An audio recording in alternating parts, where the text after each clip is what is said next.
एक समय की बात है। एक गांव में एक अमीर आदमी रहता था। उसका एक बेटा था और उसकी शादी हो गई थी। उसकी बहू अच्छी संस्कारों वाली, समझदार और मेहनती थी।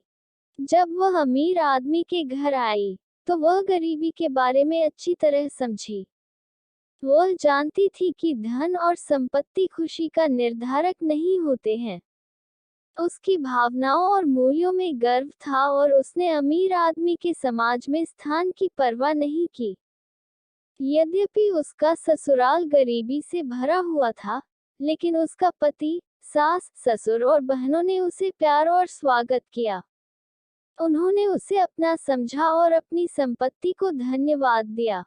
अमीर आदमी ने अपनी बहू के गरीब ससुराल में एक साल बाद एक दिन आकर देखा। उसने देखा कि उसके पास धन और संपत्ति की सारी सुविधाएं हैं, लेकिन उसके बगीचे में खुशहाली और प्यार की कमी है। वह गर्मी के दिनों में जल्दी ढल गई थी, लेकिन उसके पास एक छत्र नहीं था। उसे अपने पति ने इसे देखा और दुखी हुआ। उसने आदमी को यह सच महसूस कराया कि धन के बावजूद उसकी बहू की जरूरतों को पूरा करने में वह कामयाब नहीं हो पा रहा था। दिल छू लेने वाली घटना के बाद अमीर आदमी ने एक अहम निर्णय लिया। उसने देखा कि धन और संपत्ति की कमी भले ही उसे सुख और आराम प्रदान न करे, लेकिन प्यार, सम्मान और परिवार का साथ उसे सच्ची खुशियां देते हैं।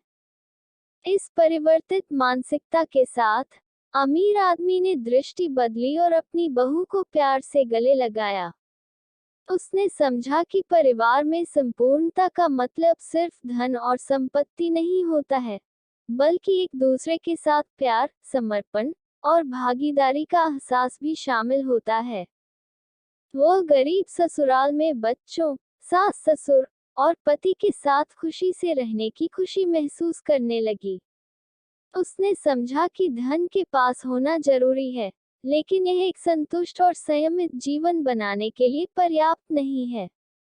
आखिरकार, अमीर आदमी ने अपने बगीचे में एक छत्र बनवाया और अपनी बहू के लिए बेहतर सुविधाएं सुनिश्चित की।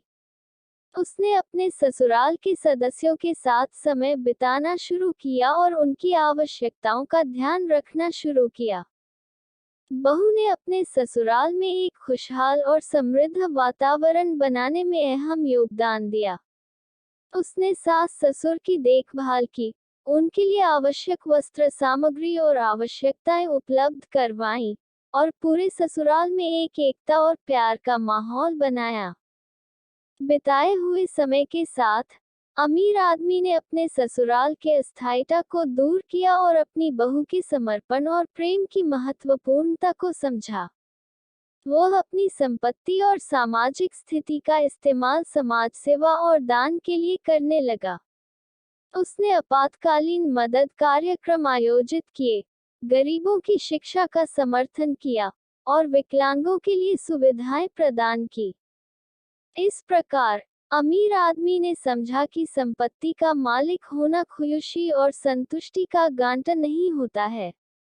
वह अपनी बहू के माध्यम से यह सीखा कि सच्ची धनीता और धनवान होने का मतलब होता है कि हम दूसरों की मदद करें, प्यार करें और सेवा करें। देर से लेकिन ये सच्चाई समझने के बाद अमीर आदमी ने अपनी बहू से माफी मांगी और अपनी गलती स्वीकार की। उसने बहू की मान्यता की और उसे बहुत सम्मान दिया। वह समझ गया कि असली धन और खुशहाली आत्मसंतुष्टि में होती है, जो प्यार, समर्पण और सहयोग के माध्यम से प्राप्त होती है। इस कहानी से ये शिक्षा मिलती है कि धन और संपत्ति का मालिक होना खुशी और संतुष्टि का गारंटी नहीं होता है। वास्तविक धनीता सेवा, प्यार और सहयोग के माध्यम से प्राप्त होती है। हमें समाज में एकजुट होकर अपने साथी लोगों की मदद करनी चाहिए और अपने धन और संपत्ति का उपयोग समाज कल्याण और सामाजिक उत्थान के लिए करना चाहिए।